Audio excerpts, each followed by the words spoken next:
Oi, gente, vamos lá. Vou gravar a aula de hoje para vocês sobre o Pateman, tá? De novo, leiam o texto, ele é maravilhoso. Até é um texto que resume os textos que vieram antes dele e faz a perspectiva dele em cima.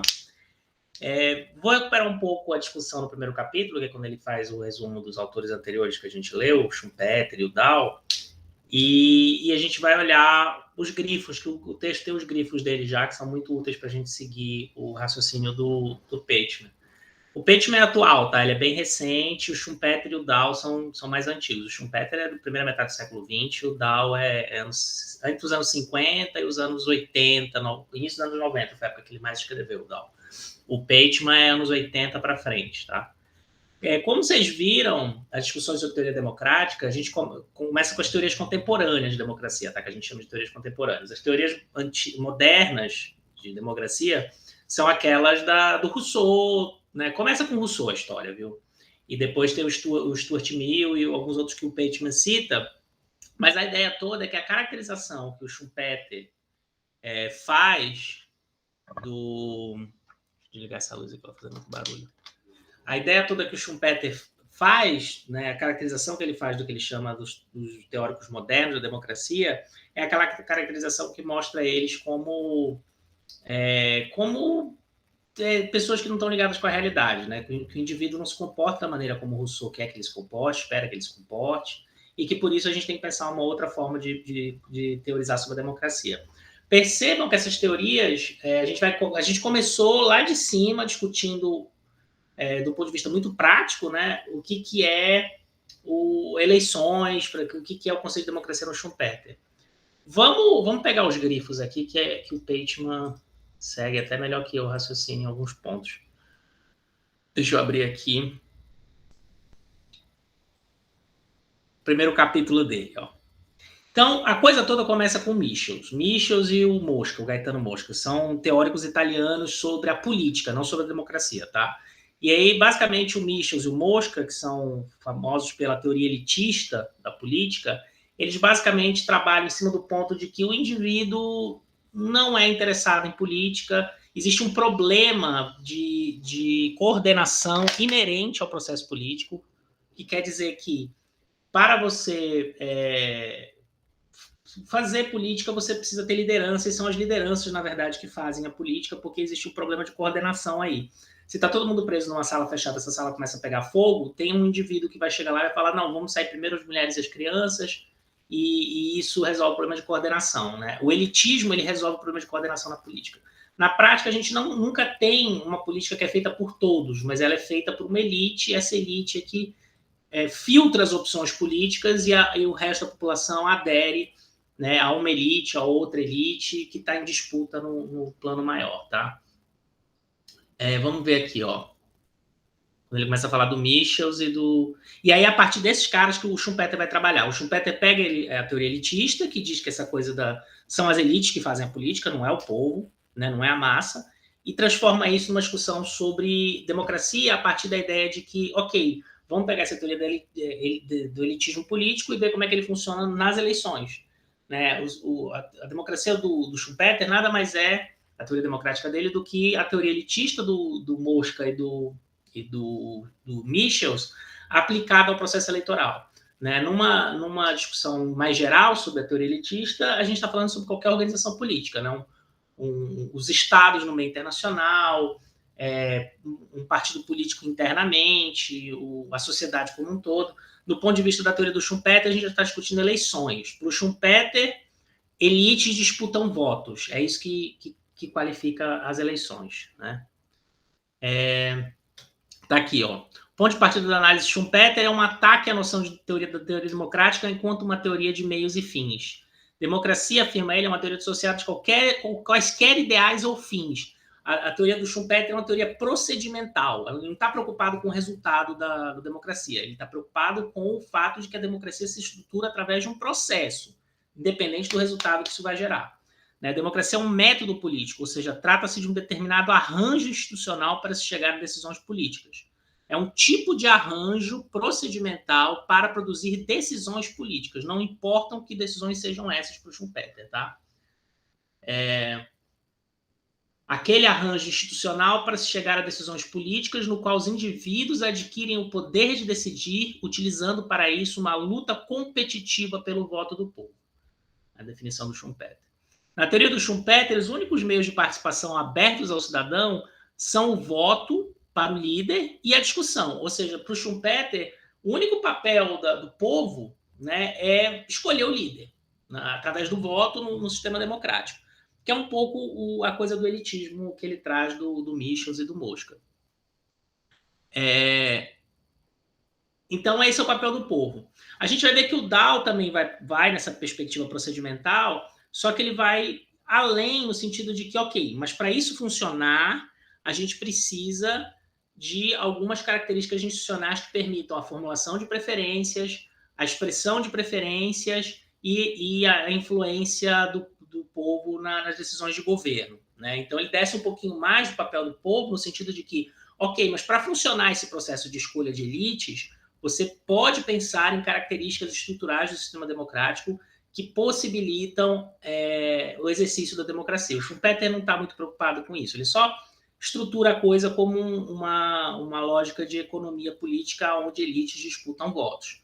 Para o Dow, não. Para o Dow, ele desce um pouco mais. Ele fala, ok, mas para isso funcionar, a gente precisa de liberdade de expressão, né? Tudo aquilo que a gente discutiu nas aulas passadas, liberdade de associação, direito de concorrer às eleições, né? Você pode ser candidato através de um partido político, você tem que ter esse direito. O Schumpeter não está muito preocupado com essas coisas todas, não. E uma série de outros direitos, mídias alternativas, né, que produzam diferentes opiniões. Mas tanto o Schumpeter quanto o Dow veem a importância do papel da oposição. É que o Dow ele vai estruturar isso de maneira muito mais organizada em direitos. O Schumpeter não fala muito desses direitos.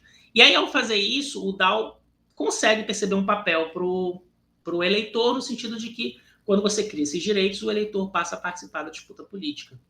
Né? Mas ainda não é no nível que o Pateman quer, tá? Esse aqui, vamos descer mais um pouquinho. Ele vai citar outros autores aqui. Eu não vou perder muito tempo com esses outros autores, porque todos são derivações do que o Schumpeter falou, tá? São todos na mesma linha do que o Schumpeter disse, a gente não leu eles, então... Mas ele fala do Dow. O Pateman é excelente porque ele resume os autores todos. O grifo dele sobre o Dow. A igualdade política não deve ser definida como igualdade de controle político ou de poder, pois, como Dow observa, os grupos de status socioeconômico baixo, a maioria, estão separados dessa igualdade por uma tripla barreira. Sua inatividade relativamente maior, seu limitado acesso aos recursos e, nos Estados Unidos, a simpática invenção de um sistema de verificação constitucional do Madison. O que ele está falando aqui? Ele está falando que a gente não pode imaginar que todo mundo participe de maneira igual na política, como a teoria clássica da democracia dizia. O Rousseau, né, o Stuart Mill, os caras escreveram do século XVII até o século XIX. De que todo mundo vai participar da vida da política de maneira igual. A gente não pode supor isso, porque na prática existem barreiras. Essas barreiras são socioeconômicas, né? A principal delas é uma barreira socioeconômica, e isso gera uma inatividade. As pessoas não estão ligadas o tempo todo na política. E essa simpática sistema de invenção, sistema de verificações constitucionais do Madison, o que ele quer dizer é o sistema de freios e contrapesos, tá? De controles.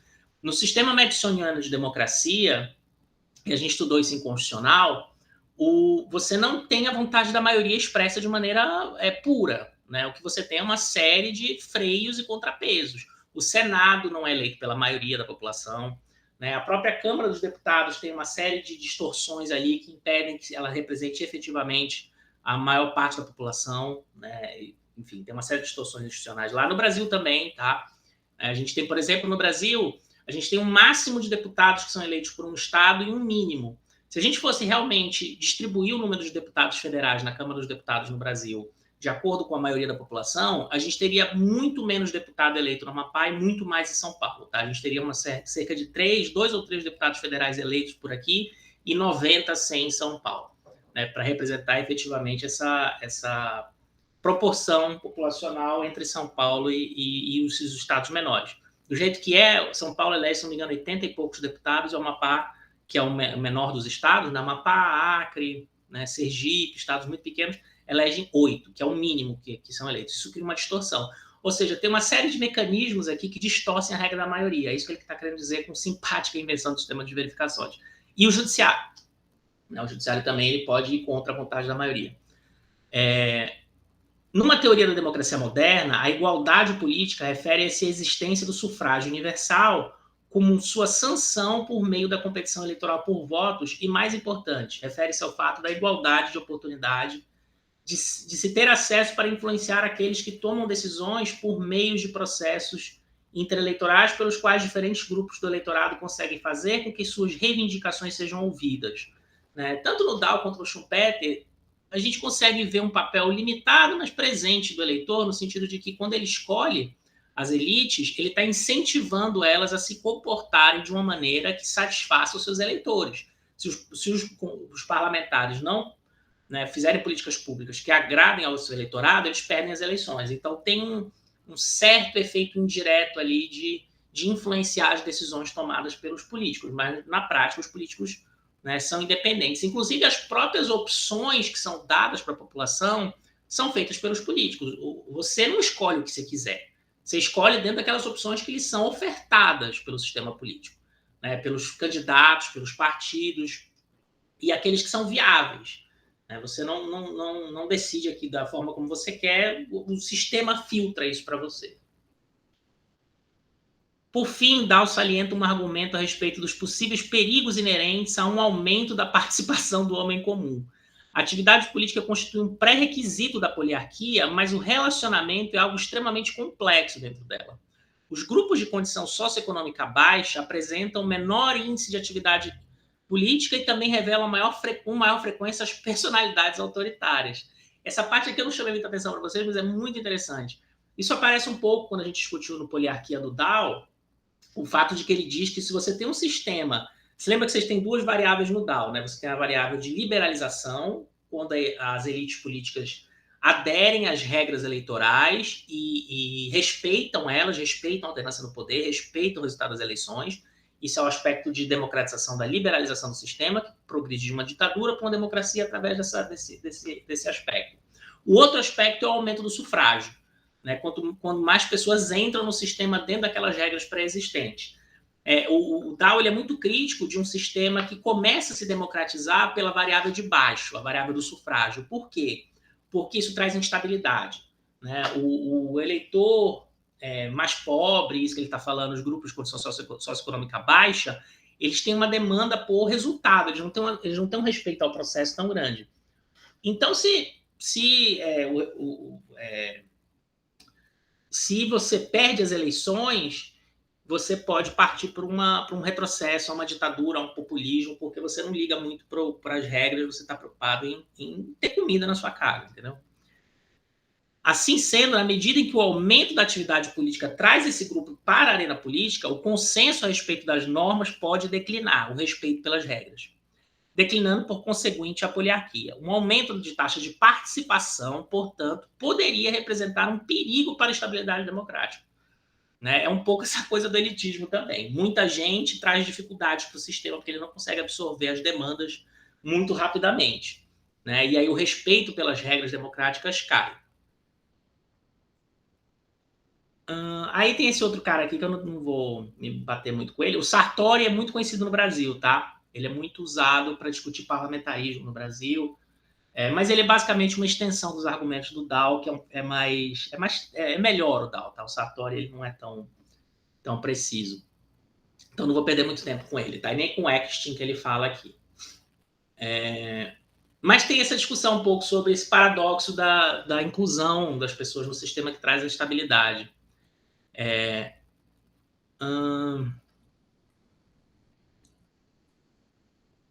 Finalmente, a participação no que diz respeito à maioria constitui a participação na escolha daqueles que tomam decisões. Né? De novo, para esses elitistas, sempre quem toma as decisões são os políticos. O povo interfere no sentido de escolher esses políticos, mas as pessoas não estão inteiradas do que está acontecendo na política 24 horas, elas não sabem os efeitos de cada política pública, de cada decisão política que os políticos tomam.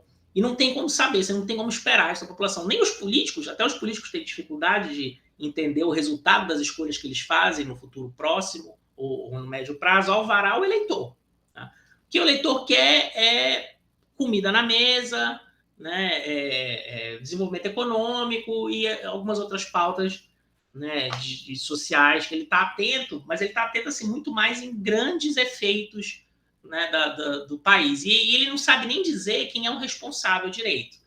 A gente vê isso agora, por exemplo, com a coisa da inflação. Está todo mundo culpando o Bolsonaro e o Brasil tem, né, alguma responsabilidade por isso, o governo, mas o efeito da inflação é um efeito global que tem a ver com a quebra nas cadeias de produção. O eleitor não quer nem saber, o eleitor fala, ó, o governo é esse, eu piorei de vida, culpa do governo, vou trocar o governo. Então, enfim, dá para problematizar todas essas questões aí. Tá? Além disso, ao excluir algumas dimensões. Aí aí ele vai começar a crítica dele, né? Ele vai dizer, pô, esses caras, esses elitistas, eles têm uma leitura muito rasa dos clássicos, do Rousseau e do Stuart Mill e se não me engano, o John Mill, que é um outro autor aí menos conhecido que ele vai tratar. Ele fala, esses caras têm uma leitura muito rasa dos autores clássicos, né? Dizendo que esses autores esperavam um cidadão que não existe na prática, né? É meio isso. E aí a gente precisa ver a teoria democrática como ela realmente funciona. E de fato, o que está acontecendo, o que a gente pode esperar desse sistema político que a gente tem, que a gente chama de democracia. Né? Essa coisa de escolher nossos governantes através de eleições. Até o próprio termo democracia, vou repetir para vocês, varia muito.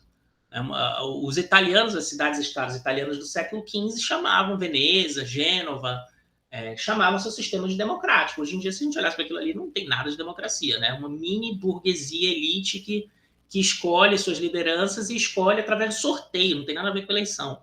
Se a gente olhar para a Grécia Antiga, então é outra coisa, mas enfim, o termo perdura. Ao ponto que o Dow quis usar um novo termo, né, que ele usa de poliarquia, que eu falei para vocês. Só para pegar de novo aqui o conceito do Schumpeter, eu quero bater uma tela nisso. Ele define um método democrático clássico como um arranjo institucional para se chegar a decisões políticas, o qual realiza o bem comum, fazendo com que o próprio povo decida questões através da eleição de indivíduos, os quais devem reunir-se em assembleias para executar a vontade desse povo.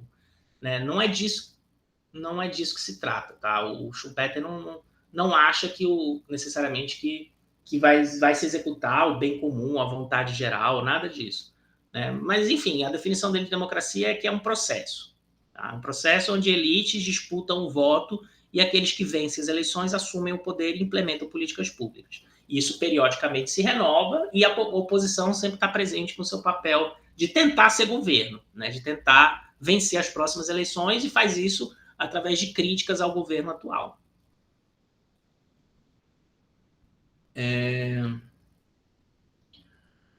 Aí, enfim, aí ele começa a crítica dele, ele vai expor o argumento dele no próximo capítulo, falando que o Schumpeter, o Dow, né, e os outros elitistas leram mal os clássicos, que os clássicos não falavam isso que eles estão dizendo, né, que eles foram meio... Eles não fizeram uma crítica, uma leitura sistemática de entender realmente o que os teóricos queriam dizer, mas fizeram uma coisa meio de jogo do telefone, de você escuta de alguém que é isso que o cara diz, e aí você vai e repete isso e usa aquilo, constrói um espantalho de palha para bater nele. Mas que os clássicos não falavam exatamente isso. Tá? E aí ele vai dizer aqui, ele vai gastar um capítulo todo. Aliás, essa é a forma como a gente trabalha hoje, tá? Como autor. Você não pode, por exemplo, pegar só a minha impressão do que eu estou dizendo para vocês aqui, sobre um texto, sobre um trabalho teórico.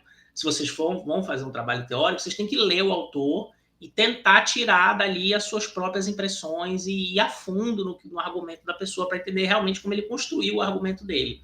Né? Você não pode simplificar muito a coisa, tá? É um pouco o que o Pateman está criticando, o Schumpeter e o Dow, de terem super simplificado o Rousseau e esses caras. E aí ele vai trazer agora qual é o argumento do Rousseau, do Stuart Mill e desse D.H. Cole. Esse cara eu nunca li. O Stuart Mill eu já li, o Rousseau também. Conheço bem. O tom da discussão agora vai ser esse, tá? A partir desse momento do curso.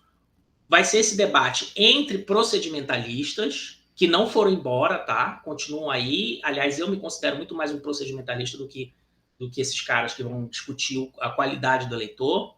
e o pessoal que vai discutir a qualidade do eleitor, né? Que é importante para entender a democracia você entender o povo e o papel que o povo tem, a participação e a importância da participação do indivíduo, do cidadão no processo político o tempo todo, não só durante as eleições.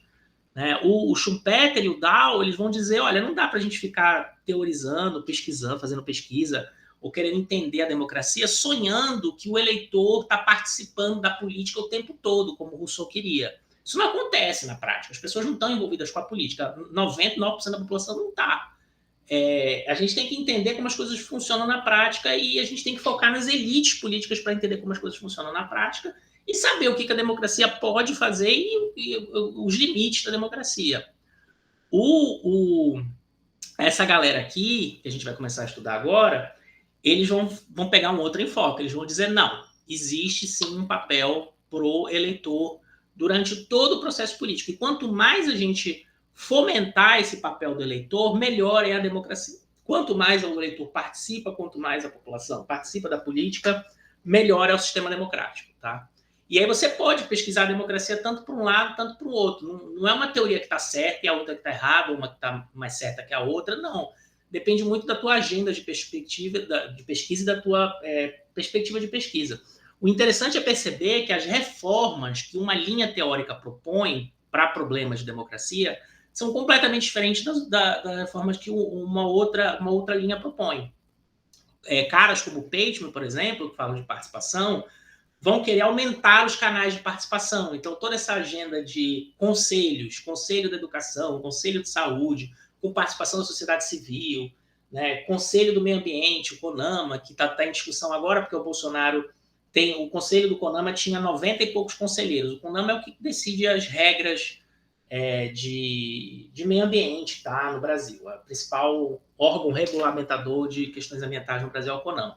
E ele tem participação de várias pessoas, do governo, gente dos 3 níveis, né, estadual, municipal e federal.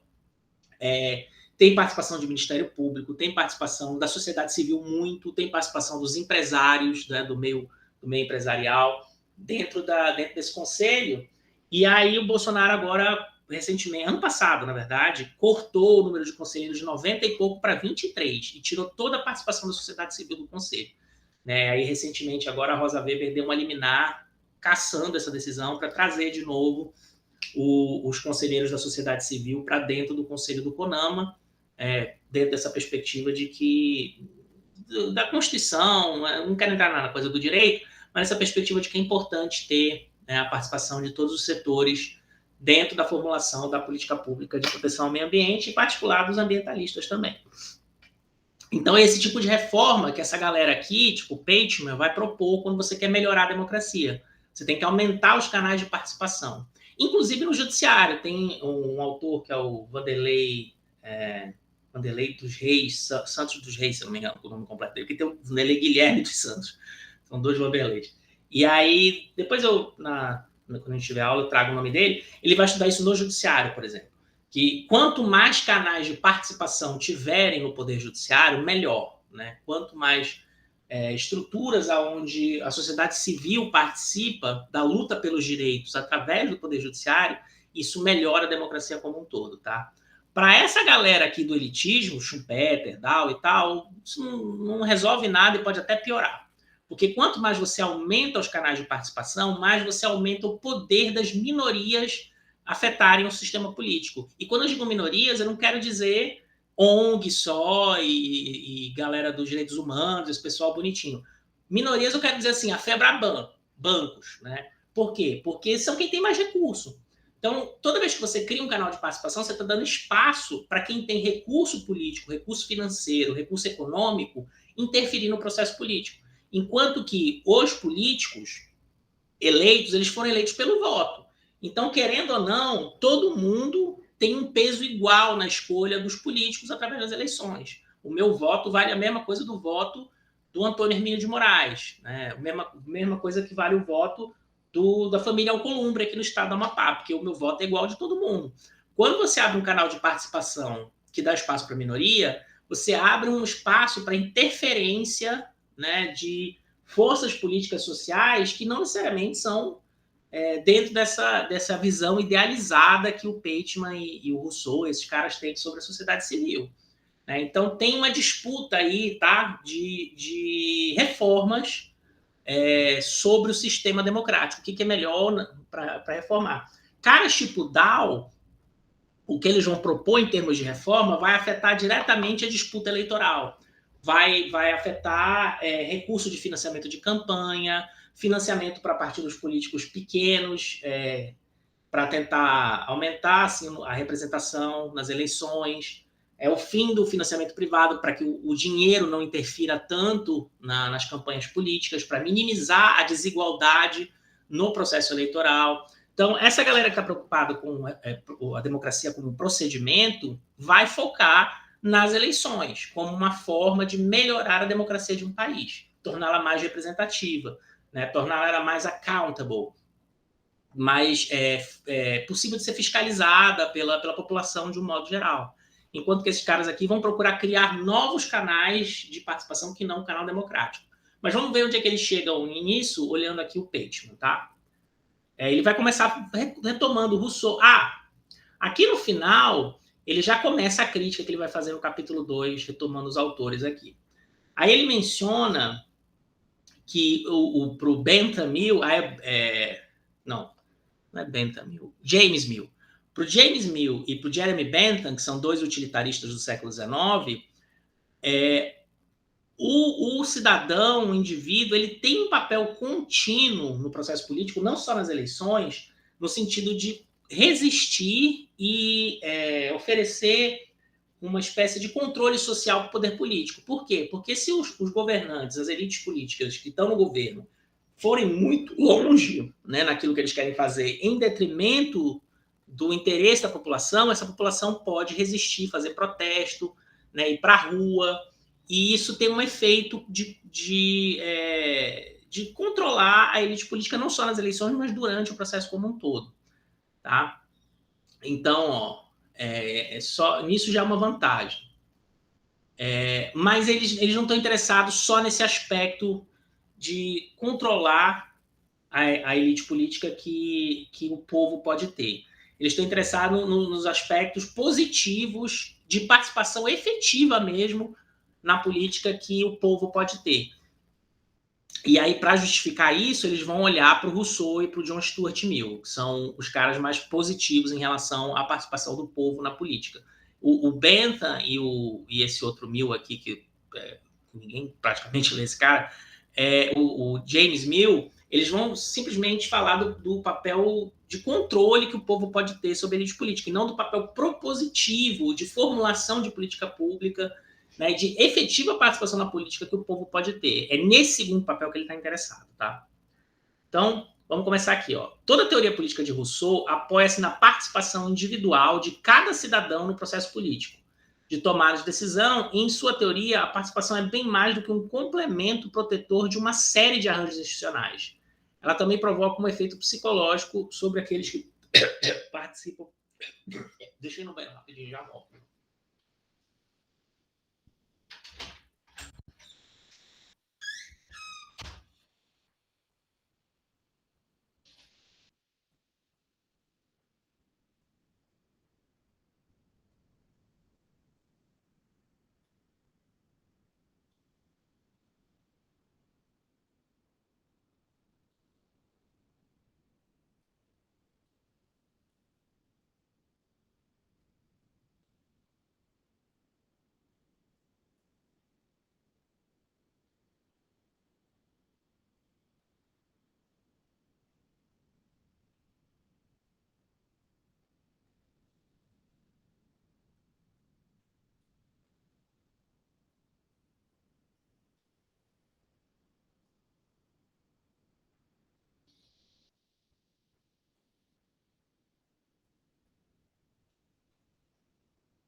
Pronto, vamos seguir lá.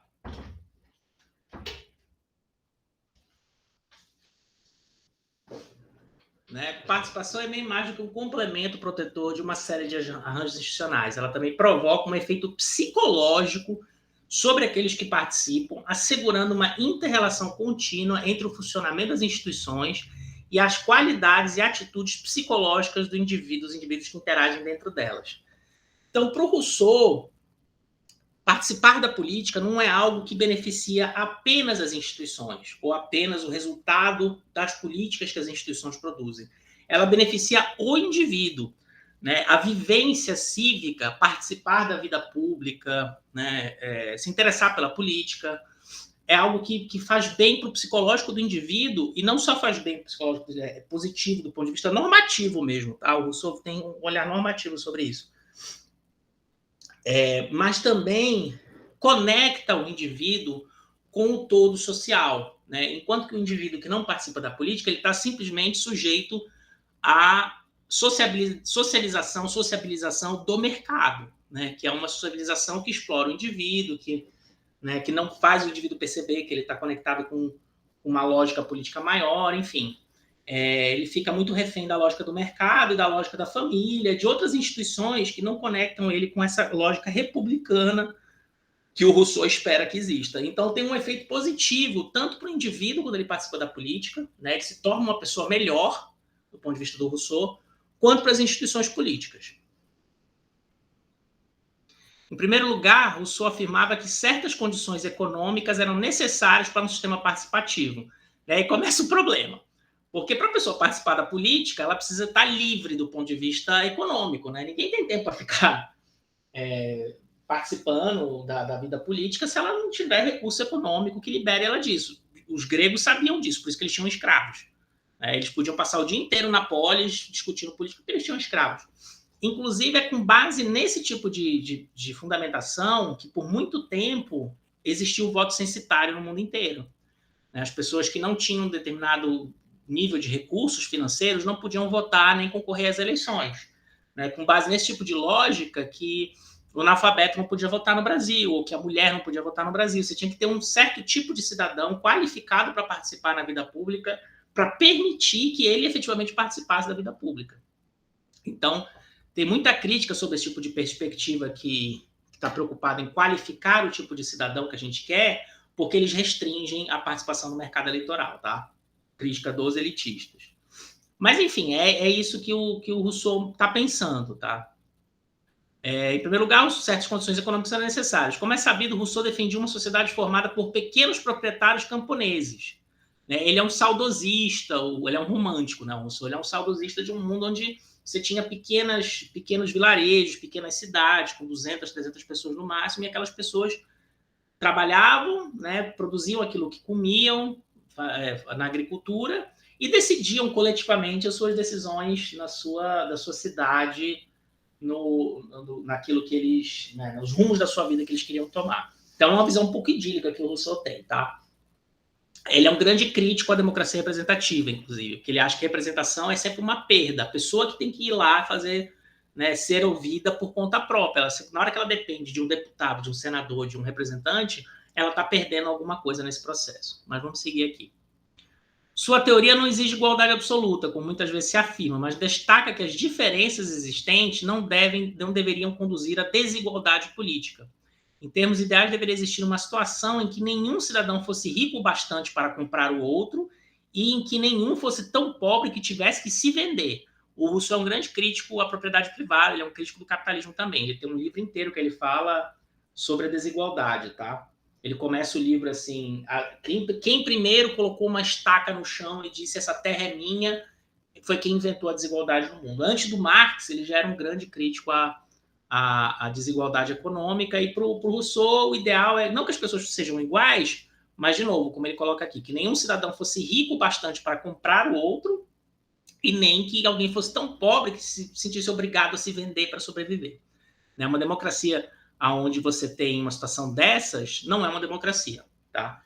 E aí, de novo, a gente começa a ver os problemas, porque no regime capitalista, esse cidadão não existe no capitalismo que a gente vive hoje em dia. Né? Você tem uma desigualdade gigante.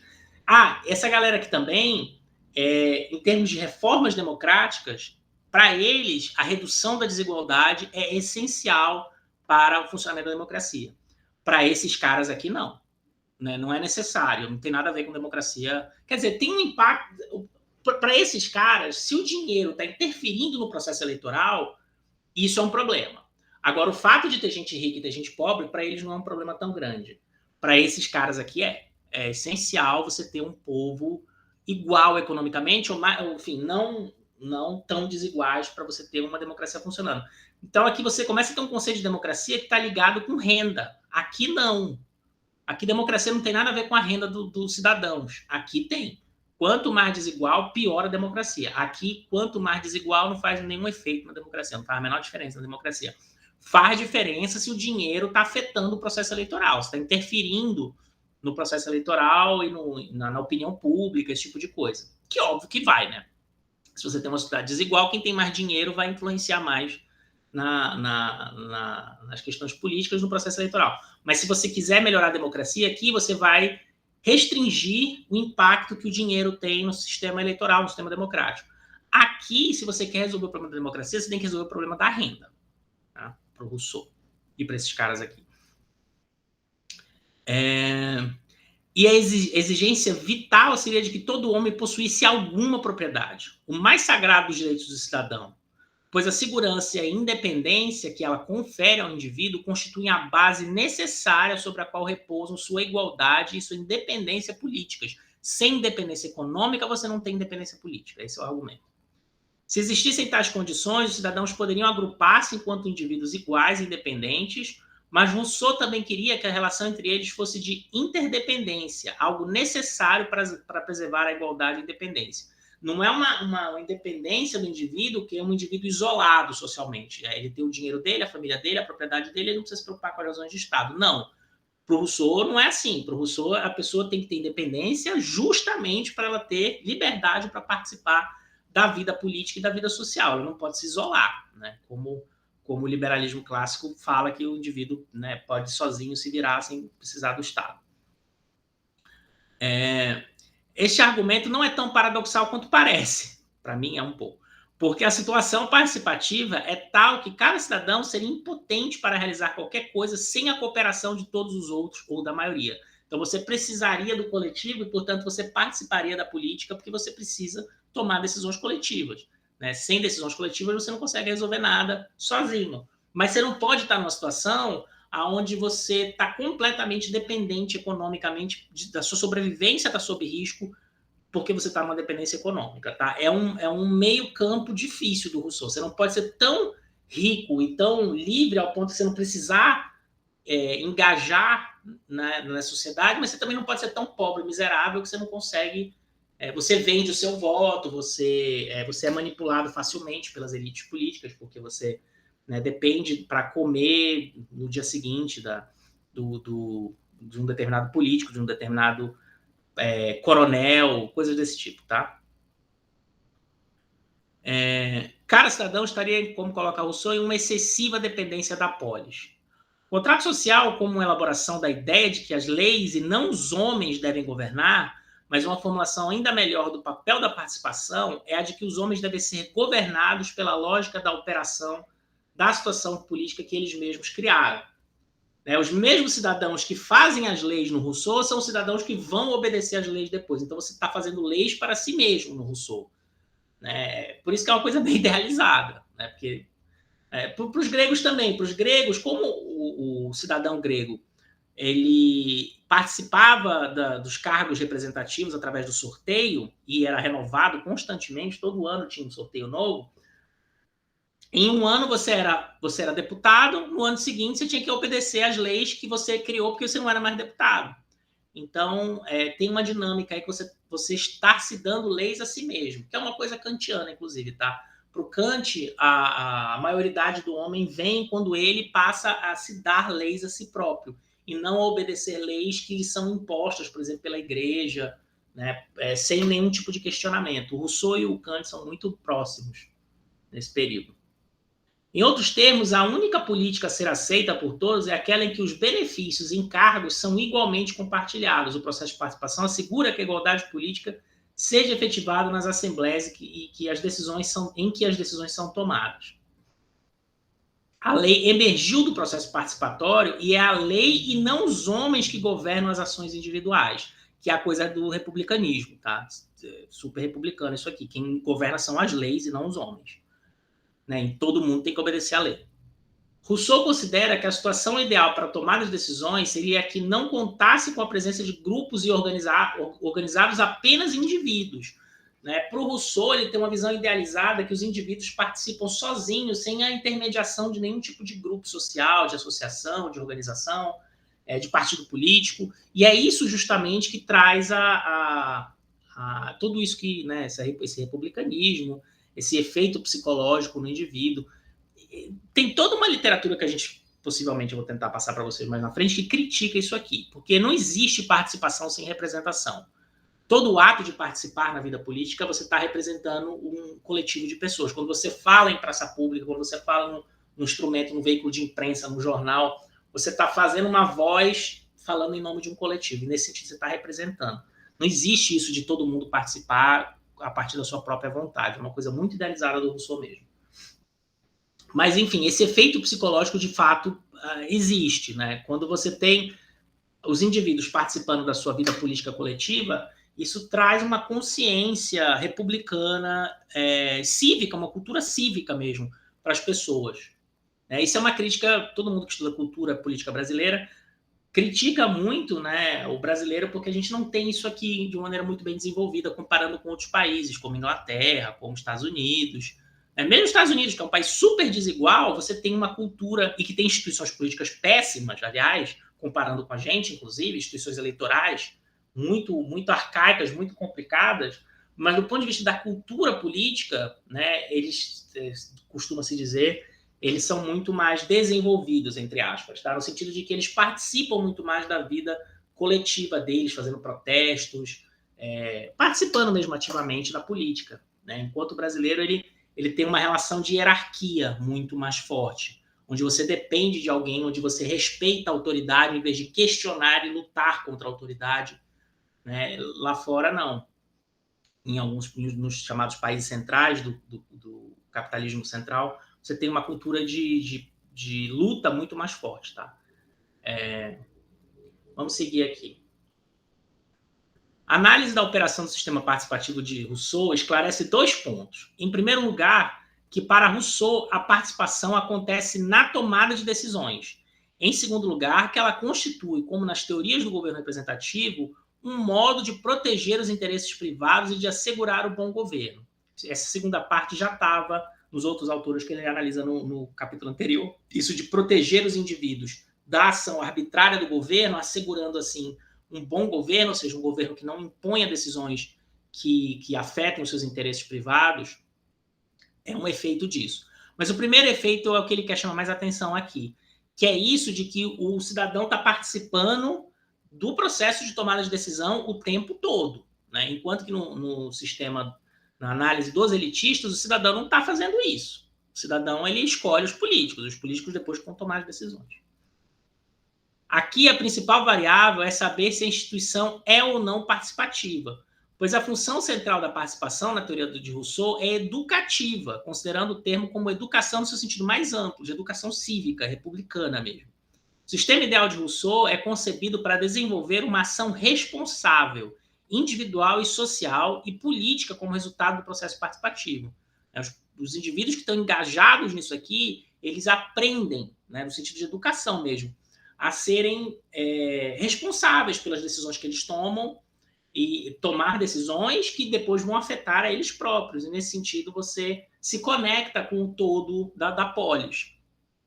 Comparem isso, por exemplo, com um processo do capitalismo, onde você compra as coisas e quer o resultado sem se interessar pelo processo através do qual aquilo se desenvolveu, os custos que estão implicados naquilo. Né? Você se torna refém das desigualdades do sistema do capitalismo. Num processo de tomada de decisão republicano, como esse do Rousseau, você, o tempo todo, você está participando das decisões, portanto, você se responsabiliza por elas. Não só nas eleições, né? O tempo todo. Durante esse processo, o indivíduo aprende que a palavra cada aplica-se a ele mesmo. Eu estou tomando decisões que vão me afetar. Isso é cultura cívica, tá?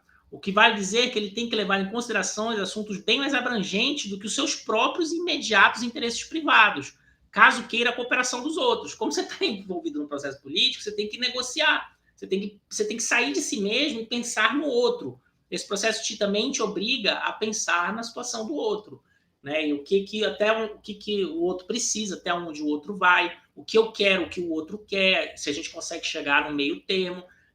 Isso força a gente a construir uma coisa coletiva, tá? É bem idealizado esse negócio. E ele aprende que o interesse público e o privado encontram-se ligados, né? Enquanto que o sujeito que está ali no condomínio fechado, sócio de uma empresa, não sei o quê, ele não quer saber do interesse público, ele quer saber só do interesse dele, do interesse privado, porque ele vê esse interesse privado como um interesse que se resolve sem precisar do coletivo, né? Você consegue lidar com seus problemas pagando seu plano de saúde, né, gastando dinheiro, você se vira. Você não precisa do coletivo. E aí você desconecta, você desfaz o que o Habermas vai chamar depois da esfera pública, porque cada um está se virando sozinho na sua esfera privada, só que existem problemas maiores que o indivíduo, que você não consegue resolver sozinho. Você tem que se organizar politicamente. E aí, esse é o efeito positivo que essa lógica do Rousseau tem. Quando você participa da política, você consegue ver isso, né? Você consegue ver o outro, você consegue pensar em soluções maiores do que si mesmo. Como resultado de sua participação na tomada de decisões, o indivíduo é ensinado a distinguir entre seus próprios impulsos e desejos, aprendendo a ser tanto um cidadão público quanto privado. O indivíduo acaba por não sentir quase nenhum conflito entre as exigências da esfera pública e privada, né? Isso aqui é muito...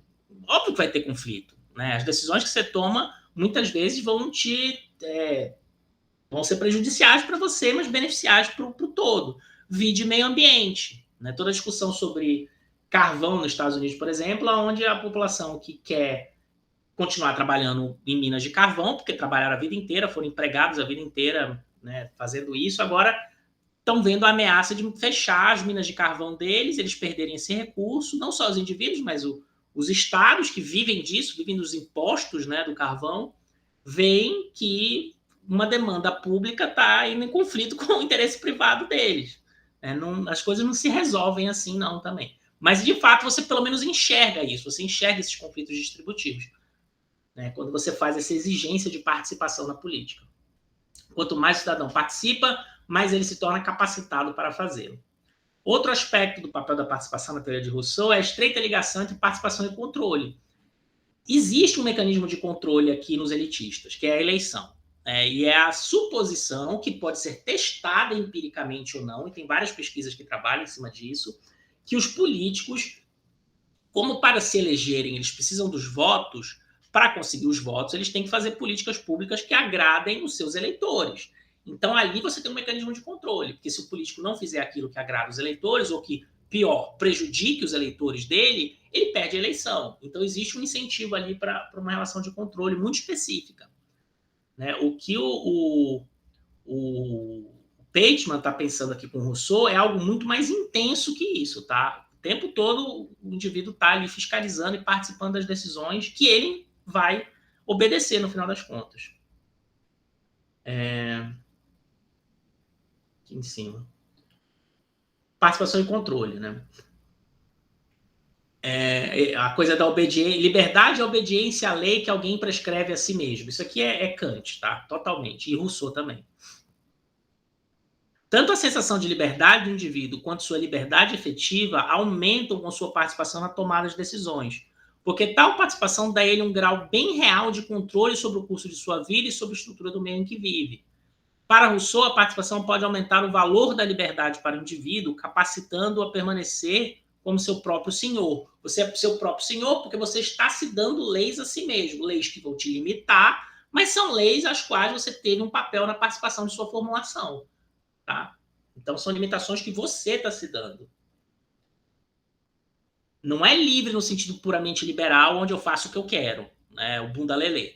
Não é isso no Rousseau. O Rousseau é dar-se leis a si mesmo e não simplesmente obedecer leis de outra pessoa, né? O Kant faz um paralelo moral disso com a igreja, quando ele está discutindo esse tipo de assunto. Ele fala, o indivíduo livre não é aquele que simplesmente obedece aquilo que diz na Bíblia ou que está na igreja porque foi aquilo que o padre dele disse que ele tem que fazer para ir para o céu. Não, o indivíduo livre é aquele que questiona as leis e cria suas próprias leis para si próprio. Porque o indivíduo que não dá-se leis para si próprio é um animal, para esses caras, tá? Ninguém precisa ser senhor de ninguém, contudo, quando alguém é dono de si mesmo, da própria vida, a liberdade é, então, salientada pelo controle sobre essa vida, exigida antes que se possa descrever o indivíduo como seu próprio senhor. O Rousseau sugere ainda que a participação possui uma terceira função, a de integração. Então, temos aí duas funções: controle sobre o governo, controle constante, porque você está participando da política. Segundo é o efeito que você tem desse modelo de democracia. Você tem isso de você, esse efeito psicológico de se conectar com algo maior, dar-se leis a si mesmo e adequar o seu interesse privado com o interesse público, né, e criar uma efetiva república.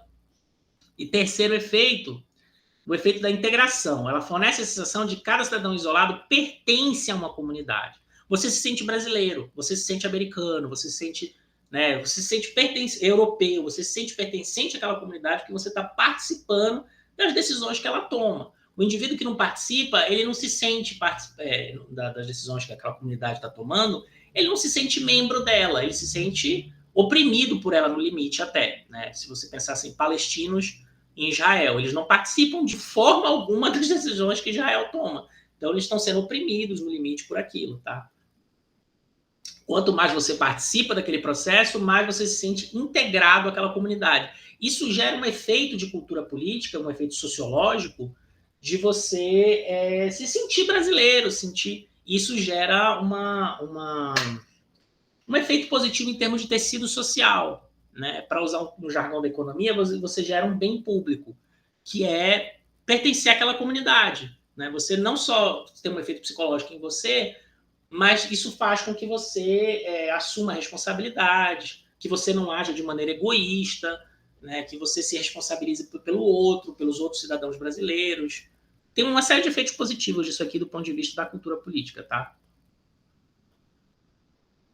O exame que fizemos da teoria política do Rousseau nos proveu do argumento de que há uma inter-relação entre estruturas de autoridade das instituições e a qualidade das atitudes psicológicas dos indivíduos. E do argumento relacionado a este, de que a principal função da participação tem caráter educativo. Porém, de maneira mais interessante, a teoria da democracia participativa é retirada do contexto de uma cidade-estado de proprietários e camponeses e colocada dentro de um sistema político moderno. Né? Aí, pular um pouquinho as coisas aqui, ele vai falar do Mill, né, agora, mas é dentro dessa mesma lógica, tá, gente? A discussão. De que você está criando ali um cidadão, né, e não só preocupado com o governo, com as eleições, tá? O pessoal do procedimentalismo vai repetir vai repetir a toada, vai dizer isso aqui é um sonho, as pessoas não participam da vida assim. Né, aí, da vida política. E aí os autores, tipo Pateman, vão dizer, ok, mas quanto mais eles participarem, melhor. Isso aqui não é tudo ou nada, como dizem os procedimentalistas, tá? Você pode ter uma sociedade mais ou menos engajada. E aí, se você faz reformas institucionais no sentido de aumentar os canais de participação e reduzir os custos de participação das pessoas na vida política, você vai estar aumentando esses mecanismos que o Rousseau está chamando a atenção aqui. Né, todos esses mecanismos positivos para o regime democrático. Então, né, fica essa discussão, percebem? Os procedimentalistas dizendo, tá, mas isso aqui não existe. Aí a galera da... Tem vários autores aqui nessa linha, tá? Os procedimentalistas são muito assim... Todos eles conversam igual. O pessoal aqui da democracia substantiva, para usar o nome, tem várias linhas. A gente está vendo o Pateman agora, na próxima a gente vai ver o Habermas, que é outra discussão, mas na mesma, pouco nessa linha, é a coisa da democracia deliberativa, não participativa, mas deliberativa. Ele vai apontar um outro mecanismo, né, da participação das vidas das pessoas na política, que é a coisa da deliberação, que melhora as decisões que são tomadas coletivamente. Né? Não é simplesmente uma soma da opinião dos indivíduos, mas você tem um resultado que é maior do que a soma da opinião dos indivíduos, porque você vai ter um aumento na qualidade da decisão tomada, porque aumenta o grau de racionalidade do que está sendo discutido. Mas aí, aula que vem. De qualquer forma, os procedimentalistas vão continuar falando, mas isso aqui não existe, isso aqui não existe.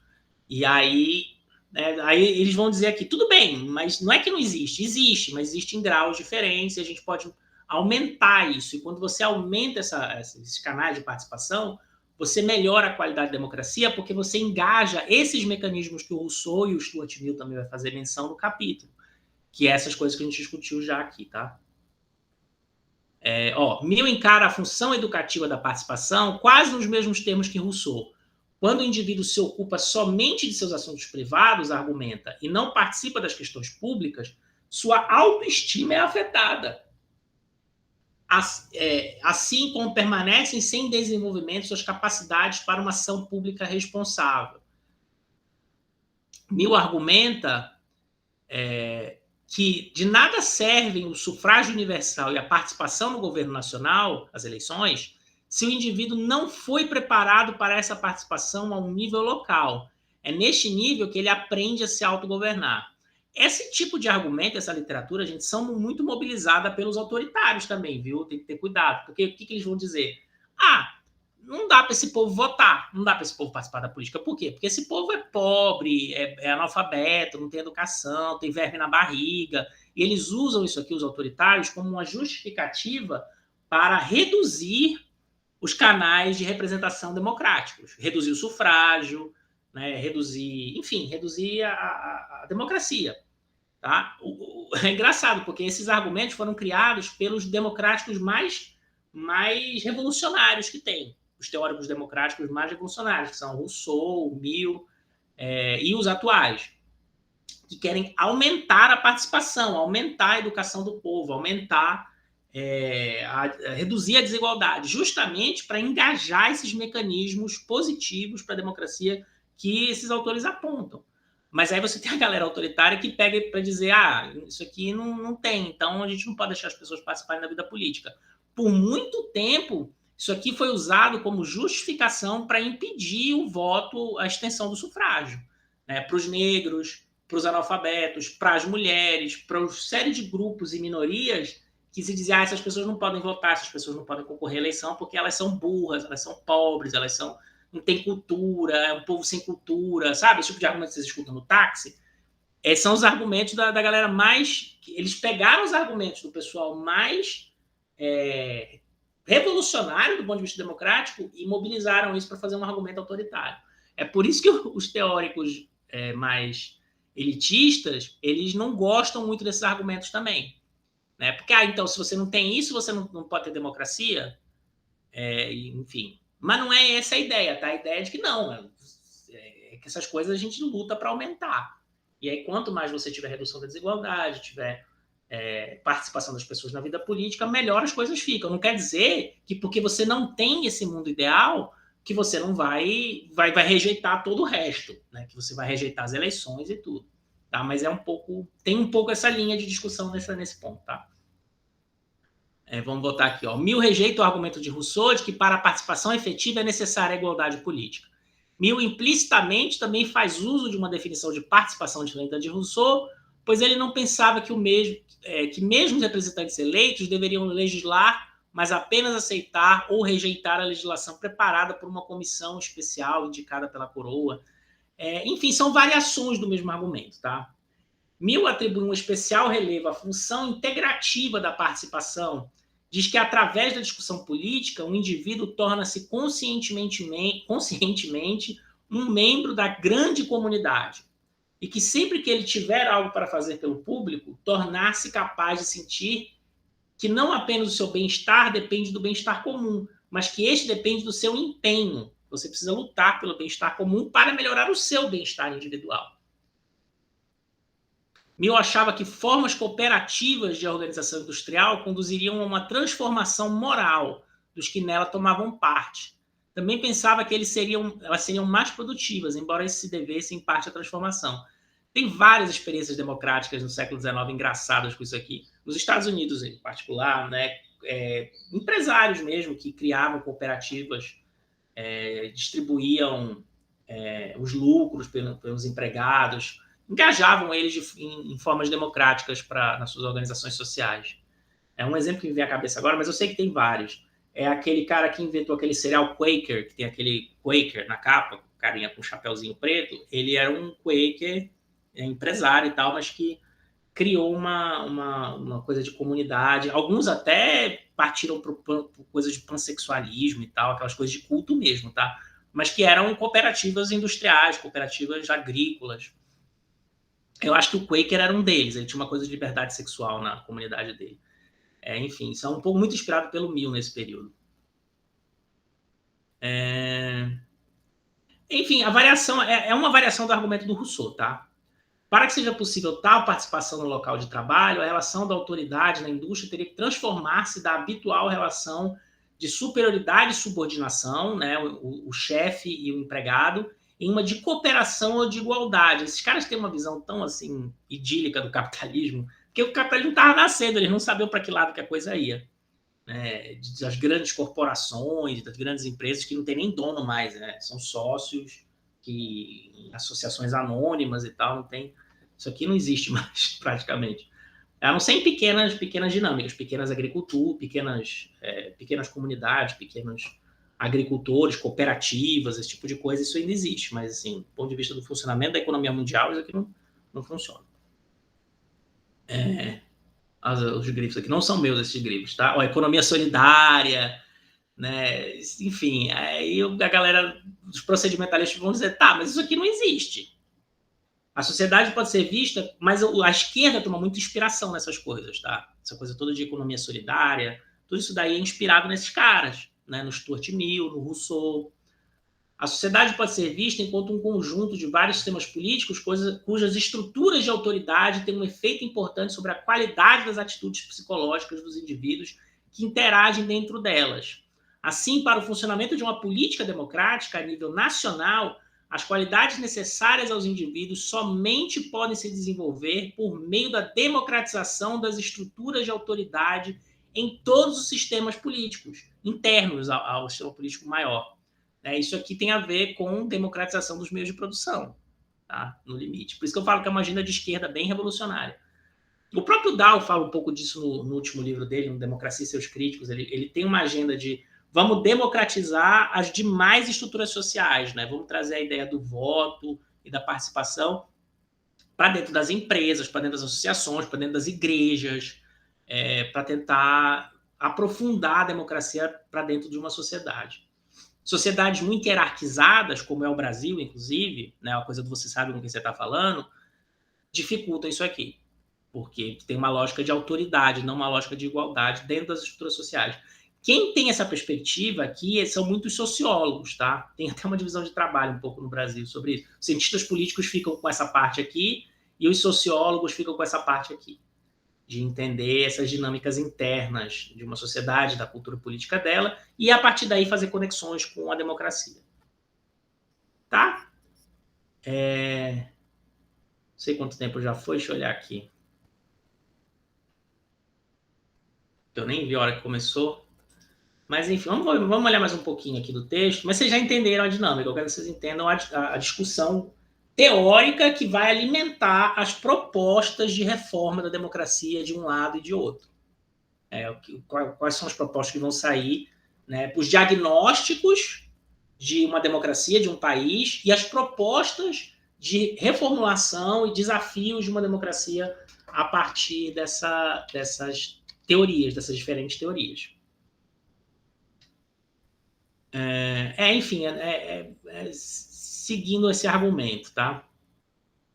A participação promove e desenvolve as próprias qualidades que lhes são necessárias. Quanto mais os indivíduos participam, melhor capacitados eles se tornam para fazê-lo, né? Quanto mais você participa, melhor é a sua participação. Quem já participou de uma reunião estudantil, de centro acadêmico e tal, sabe isso. Quanto mais você está participando da vida política na universidade, mais você aprende Você vai se tornando um político profissional, né? Na prática, esse é o mundo onde todo mundo é um político profissional, tá? Esse mundo desses caras. As hipóteses subsidiárias a respeito da participação são de que ela tem um efeito integrativo e que auxilia a aceitação de decisões coletivas. Ou seja, você resiste menos a uma lei que você ajudou a criar, né? As pessoas passam a aderir mais, isso reduz custos de implementação de uma lei, de uma política pública, porque se você participou da criação, você não vai criticar a lei, você não vai resistir a ela, você pode até não gostar dela muito.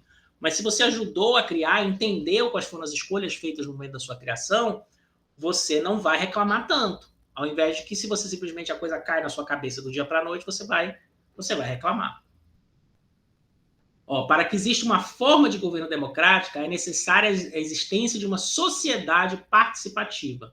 Isto é, uma sociedade onde todos os sistemas políticos tenham sido democratizados e onde a socialização, por meio da participação, pode ocorrer em todas as áreas, né? Não só nas eleições, mas em todos os aspectos da vida social. Para que os indivíduos exerçam o máximo de controle sobre suas próprias vidas e sobre o ambiente. As estruturas de autoridade nessas áreas precisam ser organizadas de tal forma que eles possam participar da tomada de decisões. Aquele autor que eu falei para vocês que problematiza isso no judiciário, ele vai falar do aspecto cívico de você judicializar questões sociais, né? Por exemplo, a gente está com um problema de sé agora. Tem uma hora que eu estava falando com a moça da sé, ela falou, pega a assinatura de todo mundo aí na rua e vai lá na central da sé e manda eles consertarem esse teu transformador logo. Né? Isso tem uma força. Isso tem uma coisa de você te conectar com a vizinhança, com a sua comunidade e lutar por políticas públicas numa lógica de direitos e não numa lógica de favores ou numa lógica de clientelismo, né? Que é muita comparação.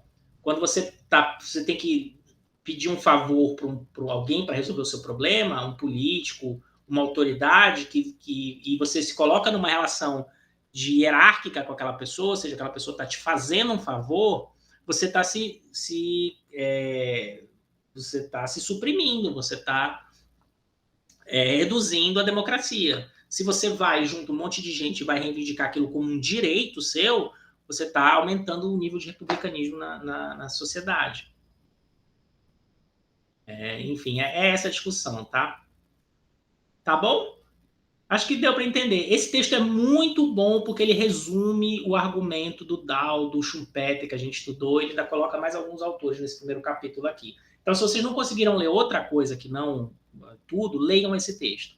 A gente vai continuar com esse debate. Vai ser o debate entre procedimentalistas e os outros. Todos os outros, tá? Essa galera aqui está tentando ver a democracia como uma coisa mais profunda. E até hoje esse é o debate. Né? E aí, de novo, cada linha teórica vai ter um tipo de reforma. E aí vai ter as críticas às reformas propostas. Aquilo que eu falei para vocês, essa galera quer criar mais canais de participação, conselhos tutelares, conselhos de vizinhança, formas descentralizadas de tomada de decisão de poder. E o pessoal aqui do procedimentalismo vai dizer, tá, mas quem vai ocupar esses espaços? Não é esse cidadão, na maioria das vezes. Vão ser grupos organizados, políticos, ligados aos partidos políticos, muitas vezes. Né? Então, você simplesmente vai reproduzir, dentro dessas instituições novas que você está criando, as desigualdades sociais, com uma piora. Porque aqui, nas eleições, todo mundo é igual. Né? Você tem influência do dinheiro, você tem influência da mídia, você tem uma série de aspectos de desigualdade que interferem no processo, mas o processo é igual. Todo mundo tem um voto igual. Aqui não. Né? Ninguém elegeu a Conectas para participar do Conselho da Mulher no Poder Executivo. Ninguém elegeu o ISA, o Instituto Socioambiental, para representar a população brasileira na defesa do meio ambiente no CONAMA. Né? Essas instituições, na verdade, quem vai ocupar esse espaço são aquelas pessoas que já estão organizadas. Não vai ser todo mundo, como sonham os participativistas.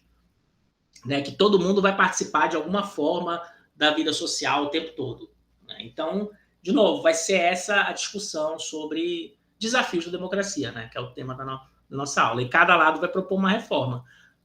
Então, eu quero que vocês entendam de onde que vêm as teorias para entender as propostas de reforma à democracia, tá? É isso. E aí eu vou ver se eu gravo mais uma aula semana que vem de Habermas, tá? Beijo, senhores.